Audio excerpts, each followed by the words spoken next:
Hey everybody, Tac Dad here.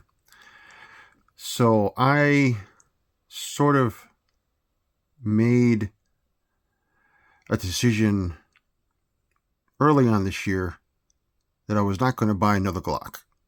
I have a few, not that many, but I have a few, and I started getting into ZZ and stuff, and so I decided not to buy another Glock.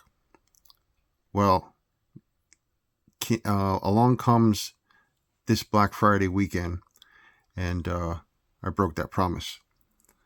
So, as you can see, I got a Glock 17L. Now, just for everyone to know, no rounds are in here, no bullets. This is safe, and just going to be talking about the pistol itself. No rounds. Everything's safe. Okay. So, now I mentioned Black Friday. This wasn't on sale on Black Friday. This actually became available Black Friday. So let me give you a little intro.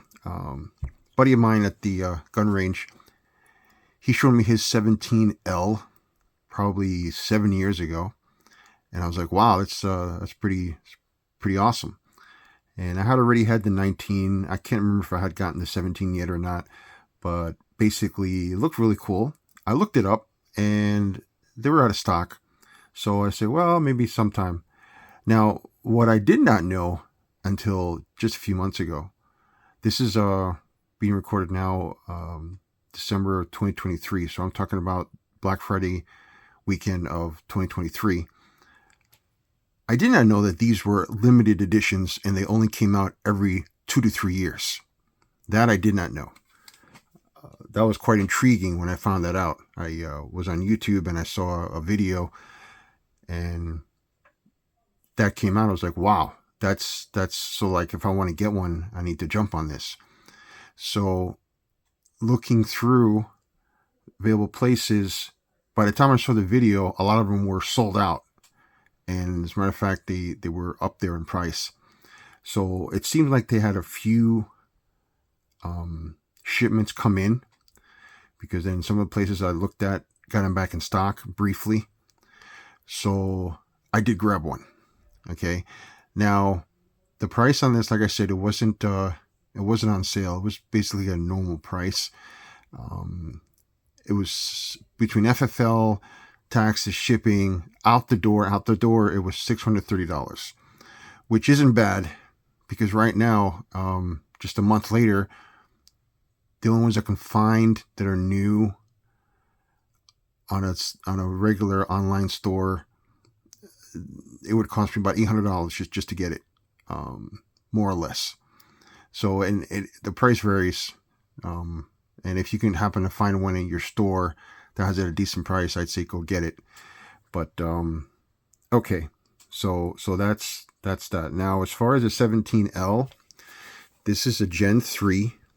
They never made a Gen 4 of the 17L. What's unique about this is that it is a 6-inch barrel. I'm not going to go too far into the details because there's lots of videos that go into specific details, but basically it's a 6-inch long Glock 17. The Glock 34 is like almost an inch shorter than this. So, and these are rare. Like I said, only comes out every 2 to 3 years. So that intrigued me a lot. So I said, all right, let me try it. If I don't like it, I could probably sell it pretty easily, but let me get one. So let me run down to you what I did to this once I got it in my hands for Christmas. I had it on layaway. If I didn't buy it the week after Black Friday, then I would have paid way too much for it. So I got I was able to put this on layaway, and then I paid it off, and I got it right before Christmas. So this is my Christmas present to myself. All right, so let me go over the upgrades I did. Out of the box, it's fine, but there were a few things that I wanted to do to it. So let me just go over that real quick. So, like I said, the base was $631 out the door. I got excess R3D 2.0 sights. These are really large sights. I needed something that's very, very visible. My eyesight is not as good as it used to be. I got these at Optics Planet, and $90 is really inexpensive for this, because these are $130 normal price. So I got these at a really good price here. And front and back tritium, nice bright green in the front. This is more bright than the red, and this is normal light. When you're outside, it's even brighter. So that's what I love about this. Okay, I got the Apex safety plunger and the performance connector. Now, advertised, this comes with a 4.5-inch trigger pull. That's what's advertised. It's this is supposed to be a competition gun. Well, when I tested mine out with my gauge, this is like a 6.5-pound trigger. Okay, and I was like, whoa, this is a lot heavier than I thought it would be. It was okay, but I've had experience with Apex, so I got the safety plunger and the disc connector. I left the shoe stock, and now it's about a 5.5 pull on the initial, and then the reset is about 4.5 pounds. So that's just fine with me. I don't need a 2. I mean, if I got the full Apex kit, this probably be down to like 3.5. But I don't need it that low. This is just right, and it's nice and smooth, which I like. So that's why I got that. Let's see. I got the standard mag release, because this comes with an extended mag release. It's way too far out, and it just bothers my left hand. It sticks out way too far. So I just went ahead and got the standard one, which is fine with me. That's perfect. I left this mag release alone. This is an enhanced one, and no issues there, and it works really well. So I left that alone. Let's see. I got the ejector. I got a Gen3 ejector. Now, that probably wasn't completely necessary. From my experiences with the Gen3 connector, depending on the pistol, the brass might shoot right back in your face. Okay, now probably this wouldn't have happened with a stock Glock, but I went ahead and got the 4th gen anyway, because it's really inexpensive. I mean, it cost me $14, and it's a better design ejector, makes it go out further than the standard one does. I got a customized backplate for all you who recognize that symbol. I just thought it looked cool, so I got that. And with the Kydex holster I got off of eBay, it was $850 total. All right, so that's not cheap, I have to admit, but I took this out to the range. Okay, and a couple things. Let me talk about the negative first. Okay, so I put probably 150 rounds through this. They were about 6 times where I had a jam. Now, I was using remanufactured ammo from a factory, but it was second time used brass, and that ammo isn't exactly the most powerful. But what happened was, it would shoot, it would cycle the slide, and then it would hang up on the next round. It wouldn't come forward. So it wasn't a stovepipe. It just that the next round in the mag didn't load up the ramp. Now, when I did my tap, it would push the slide forward, and then it'd be ready to go. So what I did was, I don't know if you can see that from here, I polished up the ramp a little bit to help that along. And I'm sure, and actually, as I shot more and more, it didn't do that anymore. It did that a few times, but then it stopped doing it. So I'm thinking, just break in, because this was bone dry. When I first got this, I removed the slide to look at it. When I tried to put back the slide and tried to pull it back, it gets stuck. It got stuck. And I'm like, what's going on? And I made sure I didn't have a magazine in. I made sure that everything lined up, that the recoil spring was in line just the right way. And it was stuck. I took another frame. I went to another frame and I put this slide on the other frame to see if it was the slide or not, and it went in.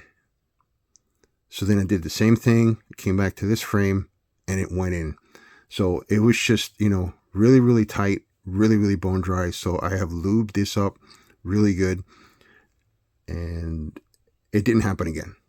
And shoot in one, this is before I shot it. I lubed it up like twice, and then that hanging up happened to me two times, and then it hasn't happened since. And now I've shot it, and it certainly just goes, in the way it's supposed to be. So that was the only thing that happened while shooting was, like I said, the slide would go back. The slide locked back when the mag was empty every time. That's another thing, which is good. But as I'm shooting, there were a few times, like I said, the slide would come back, and then the next round would not go up the feed ramp. So like I said, I polished it. Now, getting to the good stuff, let me show you my regular, at 7 yards. At 7 yards, this is my grouping at 7 yards. Okay? Not too bad. I went ahead and I moved the target out as far as it went, so which I believe was 25 yards. And I only shot I think 4 rounds. And that's what I got. Now, I'm not the greatest shot, okay? But I will tell you right now, this is the only pistol I own that I can do that with. So as far as accuracy, this thing is amazing. And I guess you would expect that because you have a longer barrel. So it's very, very, it's not front heavy. It's very well balanced. You have a very long sight radius. And with a nice bright front sight that I can see, especially indoors, this is an indoor range, you would expect it to be accurate, but I was kind of surprised I hit dead center that far away. That was really good. And I did something that I never do, was I tried it with my right hand only. One hand, right hand. And that was my grouping. And what I discovered was, as long as I held it slightly low, I was able to hit that circle. Okay, that's a 3-inch circle. That was normal distance, like 7 yards. So I'm like, wow. That's all I can say is wow. This was very accurate, very extremely accurate. And I will want to take it out to a competition come next weekend. That's a pistol competition. And just for, these are the ones I go to aren't for money or anything. They're just for fun. But I can't wait. I cannot wait. And I got 124 grain, so I'm going to shoot through it. And then I'll try some 115s again. Make sure it's broken in, because that's all it is. It's just, a little bit of a break-in issue. It was like bone dry. And, with the Glock 19, you usually don't have that issue because it's small enough. And with the 115 grain, that just shoots right out of the box. This one, I figured, well, it's a kind of a specialty gun, and you probably would want to put some rounds through it before you say it's accurate and or reliable. And so I got this Kydex holster off of eBay. Did not know I had the front open, so like if I want to get an aftermarket threaded barrel, which I don't think I'll ever get, but this one fits like a glove. So I can't wait. So bottom line, I'm really happy I got it. And if you happen to see one that's at a decent price and you like Glock, I'd say grab it. I apologize for this video being so long, but wanted to get everything in there. Any more specifics? I tried to find out how many of these units they make every time they make these. I have not been able to find that information. If anyone knows, just go ahead and put in the comments, please. But I don't know how many they make at a time. I just know they make them every 2 to 3 years, and they only make a certain amount, and that's it. Once they're sold out, they're sold out. You have to buy a used one. So, all right, guys. Until next time, Happy New Year.